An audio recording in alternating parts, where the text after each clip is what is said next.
La famille Skoda s'agrandit avec le Kamiq qui vient rejoindre le Karoq et le Kodiaq dans le segment des SUV. Il vient concurrencer directement le futur Renault Captur et le 2008. On a bien entendu une base Volkswagen avec des moteurs bien connus comme ici, un petit 1 litre turbo 3 cylindres 215 chevaux, accouplé à la boîte DSG. L'ensemble assure des performances très correctes et surtout ce moteur il est génial parce qu'il est très discret, très silencieux, aucune vibration, c'est vraiment un petit 3 cylindres exemplaire. La boîte cherche un petit peu les rapports, des fois elle a tendance à passer ceux du dessus très vite pour chercher l'économie, donc elle manque un petit peu, donc des fois on manque un petit peu de reprise. Le Kamiq fait 4,24 m de long, c'est dans la moyenne de la catégorie, mais on trouve un bel espace à l'intérieur, beaucoup de place aux jambes à l'arrière, les passagers sont d'ailleurs plutôt bien installés, hormis au milieu. Et le coffre offre une contenance correcte, il est bien taillé au carré, on a un plancher relevable au niveau du seuil et des dossiers quand on les rabat, donc on peut avoir un plancher plat qui est bien pratique pour charger.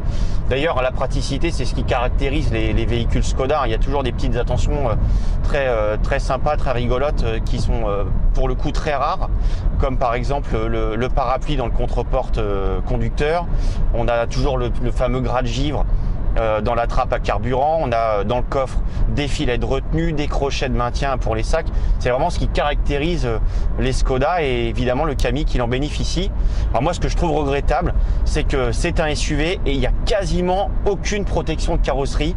Sur un Captur vous avez des protections sur les tours d'ailes, sur les bas de porte et les bas de caisse en plastique, donc qui vous protègent dans les parkings et en stationnement, et sur le Kamiq il n'y a rien en fait, ça ressemble à un gros break surélevé et c'est pas suffisant quand on est en ville, quand on circule en ville.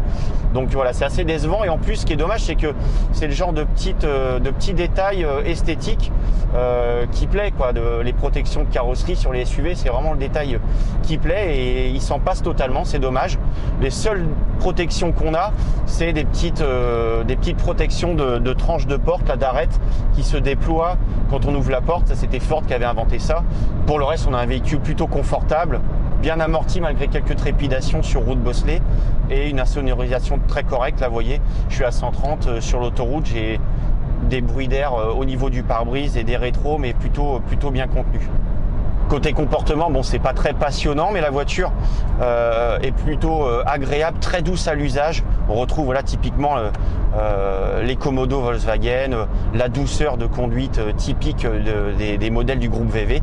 Mais effectivement en châssis c'est un peu mollasson, c'est rassurant, sécurisant, mais un peu mollasson au niveau du train avant et ça a tendance à se coucher, même avec l'option châssis sport, ça a tendance à prendre du roulis dans les virages.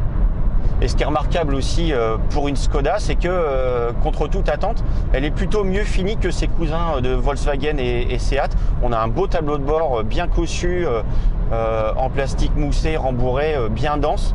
Ça augure d'une bonne tenue dans le temps, comparé à un T-Roc ou un T-Cross qui sont tous en plastique léger, noir brillant,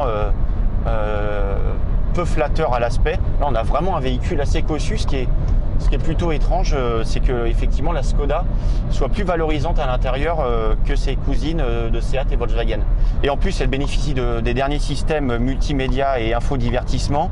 On a notamment l'instrumentation Virtual Cockpit, donc avec vous savez ce grand compteur numérique personnalisable, et on a aussi la navigation, le grand système multimédia navigation de bonne qualité, bonne résolution.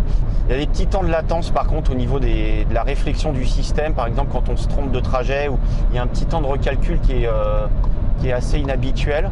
Donc voilà, en gros c'est une voiture plutôt homogène, douce à l'usage, pas très passionnante, mais globalement qui fait bien le job.